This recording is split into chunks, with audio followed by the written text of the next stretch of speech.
Hello and welcome to the Paul Green Comedy Podcast. It is August 18th, 2024. This is episode 257. Stand-up comedian, actor, and improviser Paul Green coming to you, sharing my journey and dreams as a stand-up comedian. Well, I will tell you what, my friends. Last night, I was able to perform in an incredible show produced by the incredible Elizabeth Weichert, who is just a force to be reckoned with. And she self-produced a comedy variety show at the historic St. Joe, Missouri Theater in downtown St. Joe, Missouri. And just top to bottom, the whole experience was absolutely phenomenal. She did an incredible job. The theater was unbelievable. It's when you walk into this thing, you just feel like you've been teleported into some point in history. The theater is just old and ornate and just so much character and just old school decorations and murals and chandeliers and old carpeting and handrails and the stairs with the carpet down the middle and just old wood paneling and old style columns, and you're walking through this there was this sort of pathway from the green room to the front, and you're having to duck under old pipes and old air conditioning vents, and there's old Pepsi machines down in this basement era from the 60s, and none of the doors close properly because they're all old. And, there's just random pipes and just so many secret doors and compartments that look, I don't know. It was just, there's just so much character and authenticity to this old theater. And you just walk in and you're like, there's at least 7 to 15 ghosts haunting this place right now. I don't know who died in here, but there's definitely more than one person, and they are still here and they are upset about it. It just has that energy about it. And really big. It's a huge venue. I think she said it seats around 1,200, so it had a massive floor area and then this huge balcony, which actually seemed like it may actually seat more people than the downstairs orchestra area. And then just a gargantuan stage, just Broadway theater, large stage with this huge backdrop screen that there was a projector that was projecting video and images throughout the show. And there were only 3 performers for the whole show. So it was myself, obviously Elizabeth Weichert, and she also booked this incredibly talented performer.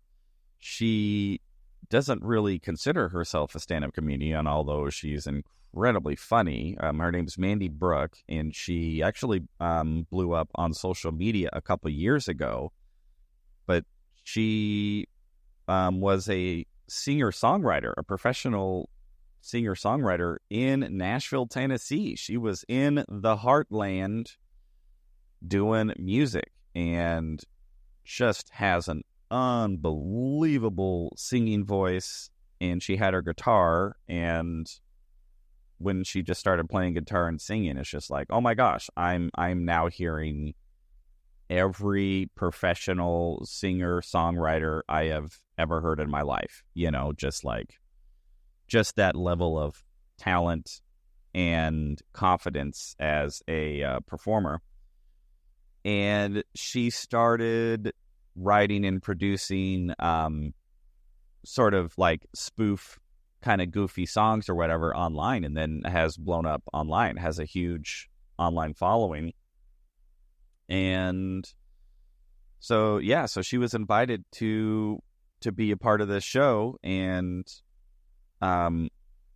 just went out on stage, and she had expressed that she was feeling a little nervous and apprehensive before because she doesn't actually consider herself a comedian. She's not like a stand-up comedian or whatever.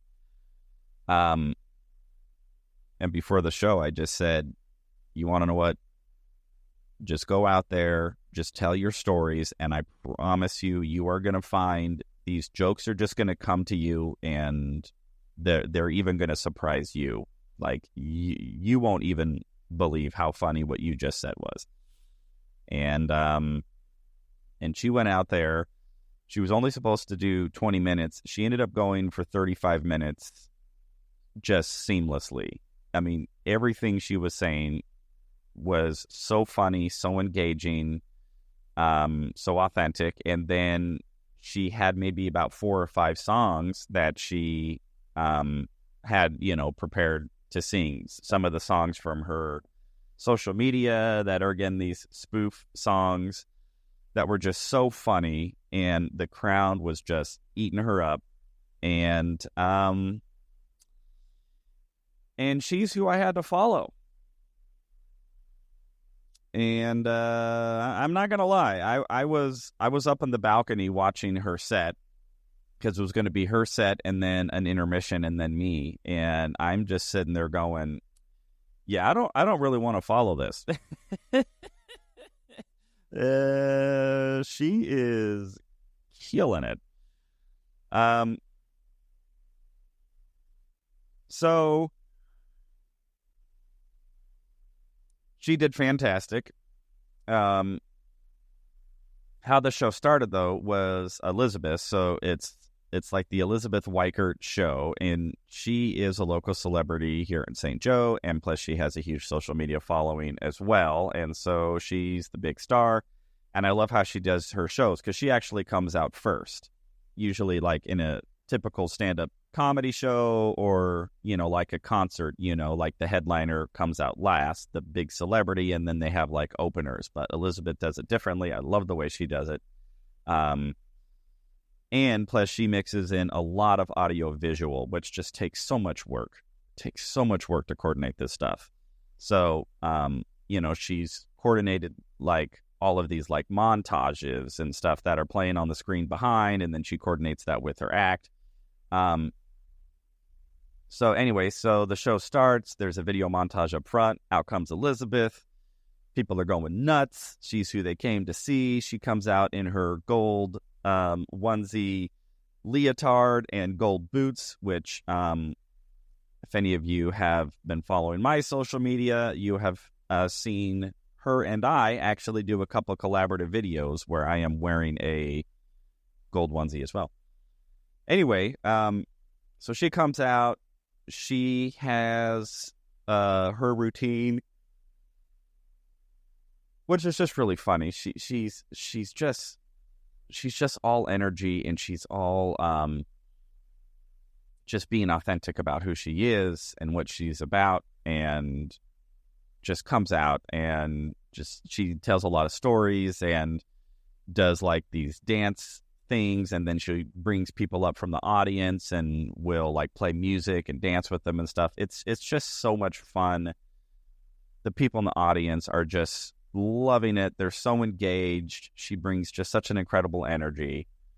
So she starts the show, does maybe about a 20-minute segment. Then Mandy came out, did her segment, just was so unbelievably engaging and funny and talented, and crushes it, right? So then there's a brief intermission, and then it's my turn, and Elizabeth put together a little video montage of some of my social media clips, which I didn't even know she did, and I really appreciated. And then out comes me, and I did pretty well.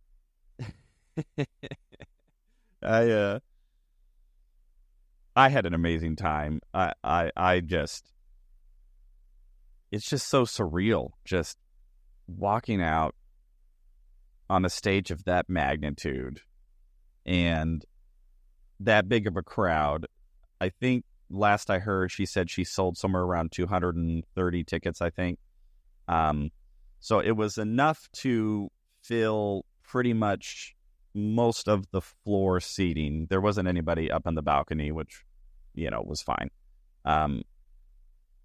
And they were just high energy. They like love Elizabeth. And some of them kind of knew me from Elizabeth's videos because I've showed up in a couple of her videos, and I just had so much fun with them. It's just such a different experience. Even though I've performed in front of that many people before, it was like being in front of that many people in that type of venue. It was a very different feel. I mean, I did that clean comedy show just like a month ago. That was, I think, for like twice as many people. There was like 400 people at the clean comedy show. And I don't know, this still felt bigger for some reason, even though it was, maybe 100, 150 less people. But just something about being on that large of an actual performance stage, in that type of theater, just the whole energy of the show. I don't know. It was just incredible. It was surreal. And for some reason I was really, really relaxed, which is not very common with me. I still get some nerves and some performance anxiety. I didn't feel any of that this time. I just walked out on this stage in front of all of these people and just felt very relaxed. And up front, I did a couple riffing things. I'd kind of riffed off of some of the things that Mandy had talked about, and just riffing about the theater in general, and did a couple jokes about how I'm the only man on the show. Which makes me feel like the odd man out on the lineup, and how the other performers, Elizabeth and Mandy, really seem to be representing female empowerment and feminism, and I feel like I look like I represent the patriarchy or something like that. And I don't know, it was just so much fun. I just had so much fun. I did my about 7 or 8 minutes of my set that I've been doing. That's been going well. And then I brought up a couple from the front row and interviewed them. They were super fun. They didn't give me a whole lot. They were one of those couples that, like, every question I asked them, they had to like think about it, and they didn't ever really give me a straight answer on almost anything. It was kind of one of those. I was like, "Oh, so what was your guys' first date?" And then they just like look at each other, and I'm like, "Oh boy, here we go." But they also were really fun and said some fun things. And then I improvised a song about them, and that was my solo portion. So then, after that, I went and changed into the gold onesie. That's right, everybody. I did that because I was part of the finale. So at the very end of the show, Elizabeth brought me back out. So now I come out in a gold onesie, and of course, everybody's going nuts. And then what Elizabeth and I did is we improvised a song based off an audience suggestion, and somebody yelled out, I think, boothing, and then we got a genre of music. Somebody yelled out opera. So Elizabeth and I improvised an opera based off of the suggestion boothing, and that was how we closed the show. So, man, it was just so much fun. I'm so grateful. I had such an amazing time. And I don't know, it's just so incredible to be able to have these types of experiences and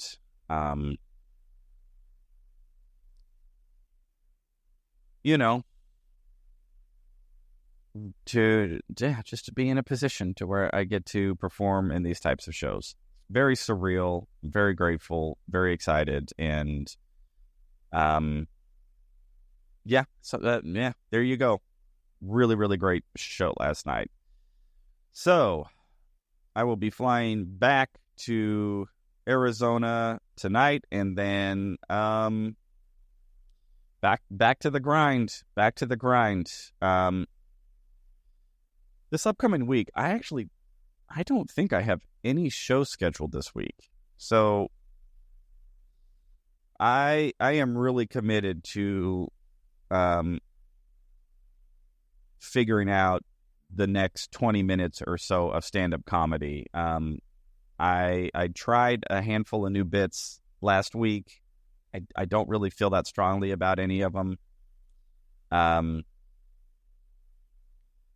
So yeah, there is there's some digging that I got to do here, because I'll tell you, I have been kind of at a drought for about 2 months now of trying to come up with something new, like a new bit, a new idea. Almost everything I've been coming up with has sort of been me expanding on some of the stuff that I've already been doing, but I feel like what I'm already doing doesn't really need to be added to. It's almost like, yeah, okay, we get it. You're a single guy. Okay, yeah, we get it. This is what you feel about relationships or divorce or all of that stuff. Kind of like, I feel like I need to find something new to really dive into. And yeah, it's just been a struggle to find what that is. And I have been writing a ton. I have got I have an entire notebook. So I started a notebook somewhere around the middle of June, 100-page notebook, both sides.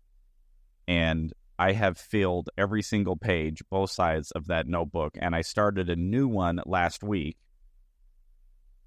And I don't think there's one usable joke in that entire notebook. And so it's like, all right, so I'm starting a new one and starting to just write and see, hopefully in this new notebook, I will come up with some new jokes.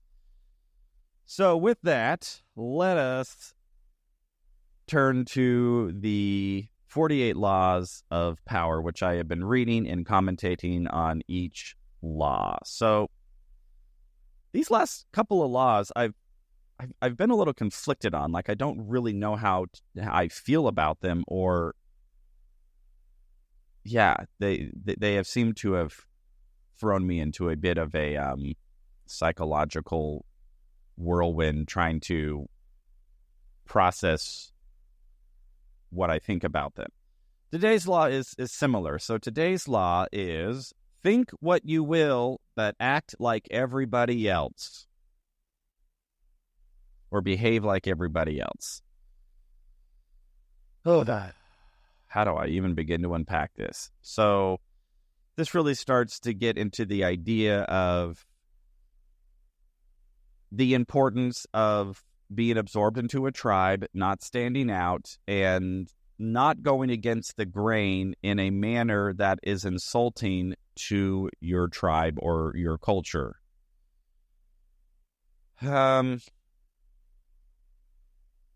And like so many of these laws, there's so many different ways to look at this, and in some way I agree. In some ways I agree.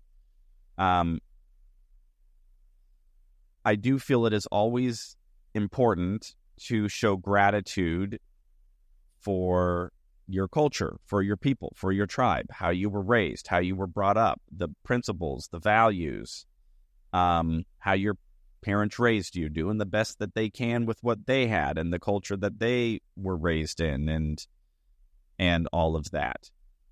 There is also another side of that, which is sometimes the culture or how you were brought up or raised has elements of it that are not conducive to who you are as an individual, or may even be stifling or contrary to who you are as an individual, what your journey is, what your mission is, right? Like anybody who was raised in a religious tradition that maybe no longer resonates with them, that, that's tough. Or if you were raised in a country that had certain standards or certain expectations for people, you get into like, what does the culture expect for how men behave versus how women behave? Or you get certain racial expectations if, you were raised in a culture that was strongly influenced by the race that you were raised in, or the political climate and culture you were raised in based off of what town, right? I mean, if you were raised in, in a predominantly, liberal, left-leaning town and culture, that's going to create certain expectations in certain value systems and whatnot, but maybe that doesn't resonate with you, or maybe you were raised in a right-leaning culture. There's so much of that, which again has value and is important. And I do feel it is important to listen to those who have gone before and listen to, the people who have established the culture for a certain reason and believe a certain way for a certain reason. But then there also does come a time where sometimes you just have to go, you want to know what? I have actually learned new information, or I have, I'm starting to feel called in a different direction.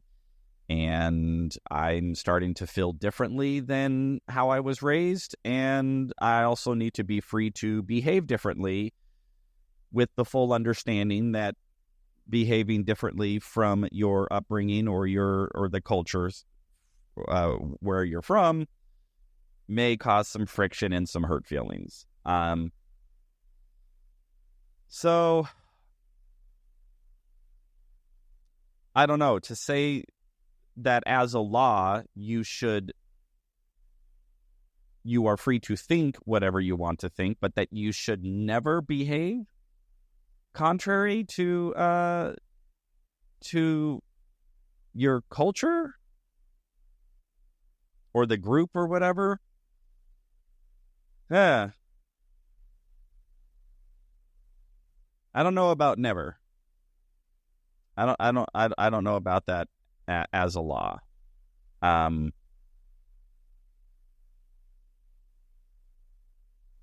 I'm starting to analyze my own hypocrisy in this. Like, to what degree in my own life have I conformed my behavior to the group, and to what degree have I strayed? Because I am fairly chameleon-esque. Like, when I'm in a group of people, I do try to adhere to whatever I feel is the appropriate way to behave within that group. But I also interact with lots of different types of people and lots of different types of groups. And so I'm trying to think, like, do I ever intentionally behave contrary to a particular group that I'm in? Maybe I don't. Because even though I'm this like kind of artsy fartsy, I want to be a performer, I want to be a unicorn, I want to perform, I want everybody to see my whatever. It's like, but yeah, I'll adjust my stand-up comedy on the fly all the time based off of who I'm talking to. I mean, I did it last night. Last night I knew I was talking predominantly to a a female crowd. The majority of Elizabeth's fans are female. And yes, there were dudes there, but it's a very different energy. And I mean, I still did a lot of my routine the way that I did, the way that I always do, but I did adjust some of my filler words and some of my setups and how I spoke to the audience when I wasn't doing the routine and how I set things up. I adjusted for that particular group, that particular culture, that particular demographic. And I do that all the time. If I'm in front of an audience that I know is a clean comedy audience and they've paid for a clean comedy show, I do a clean comedy show. And I adjust my material to that particular demographic. If it's an audience that I know doesn't care if it's a clean comedy show, and usually, by the way, that term is maybe not as clearly defined. Clean typically means no profanity and nothing overtly like sexual or vulgar, right? Now, most of my comedy is not use a lot of profanity and is not overtly vulgar or crude or sexual anyway. But there is a little bit of spectrum that I will play with in that area. And, sometimes I'll say a swear word or whatever if I'm not doing it. I said this, excuse me. I said a swear word last night that I would never had said if I was doing a strictly clean comedy show. So I don't know. Maybe I might be a little hypocritical here of this principle, because my statement was, I don't know if this is a law. I don't know if there's that you should never do that. But then I'm going, well, do I ever not follow this law instinctively? Am I ever in a situation where there's a group of people who I know think and feel and believe a certain way, and that I intentionally behave contrary to that just to express my individualism? I don't know. I might have to own up here a little bit and be like, no, I'm pretty compliant. So, well, there you go. So maybe I have to contradict when I said that this isn't maybe a law that I feel should be followed all the time. I'm trying to think of, would there be a situation to where I would violate this law? And I would like to think that there are. Like, if I was in a situation to where somebody was maybe being abused or mistreated, and it was in a situation to where that abuse or mistreatment was actually culturally accepted. But then again, it would depend on the circumstance. Like if I was like in the Middle East or something, you know what I mean? And I was confronted with the Taliban. Oh, geez, my gosh. I do not like the how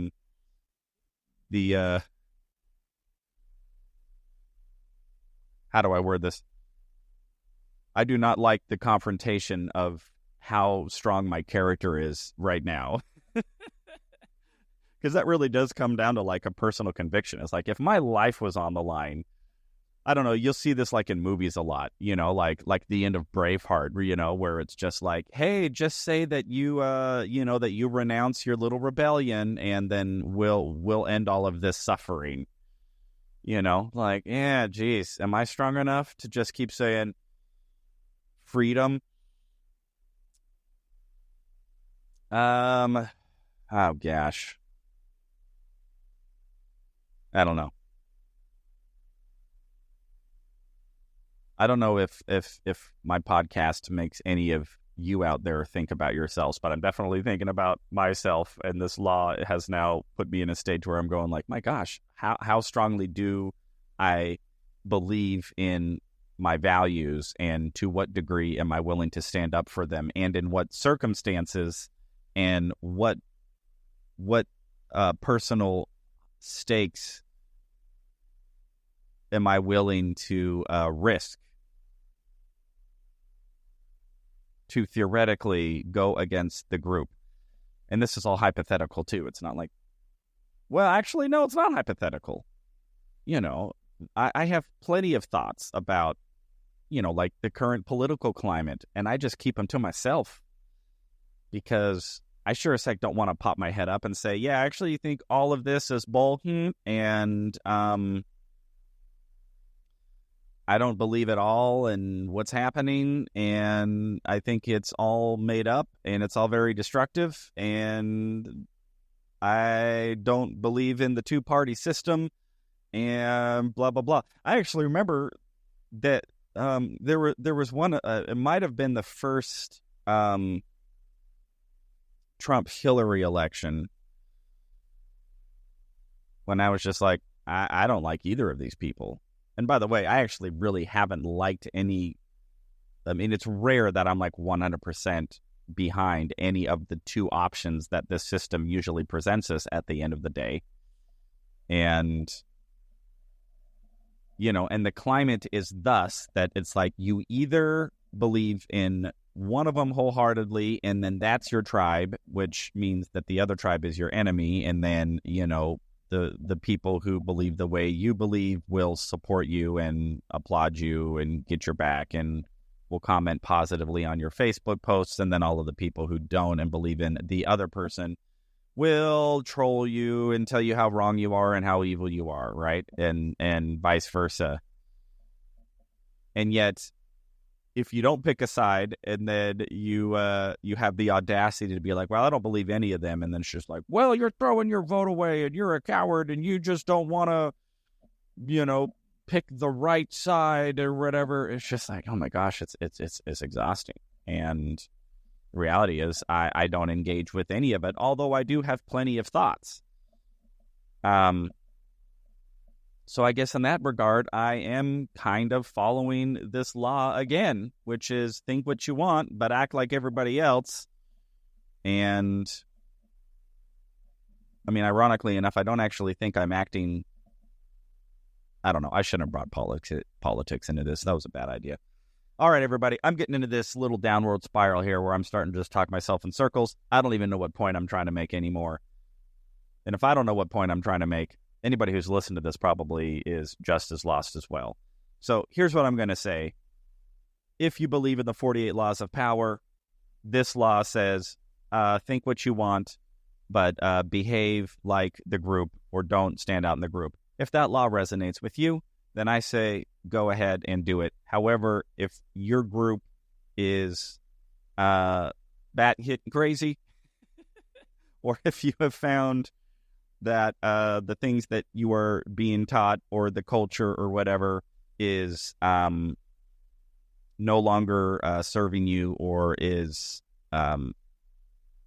keeping you from being who you really want to be, then I say do what you need to do to find your own path and your own happiness. And chances are there actually probably is another group that will embrace you and that will resonate with you more deeply, and then you can absorb yourself into that group and then think what you want but behave according to what that group says. I don't know, is anybody really truly an individual? We're social animals. We're tribal animals. So even standing up and saying I'm an individual, well, there's a whole group of people who believe in standing up and saying that I'm an individual, so that group has now just become your tribe. All right, everybody. I'm going to end there before I take this downward spiral any further. But I hope all of you are doing well. I hope all your dreams are coming true. You're finding joy and fulfillment and meaning in your journey, and that you are finding the courage to pursue your passions and your dreams in whatever manner is fulfilling to you. All right, everybody. That is all for today. It is August 18th, 2024. This is episode 257 of the Paul Green Comedy PaulCast. I love you all so much. Thank you for listening, and I will talk to you tomorrow.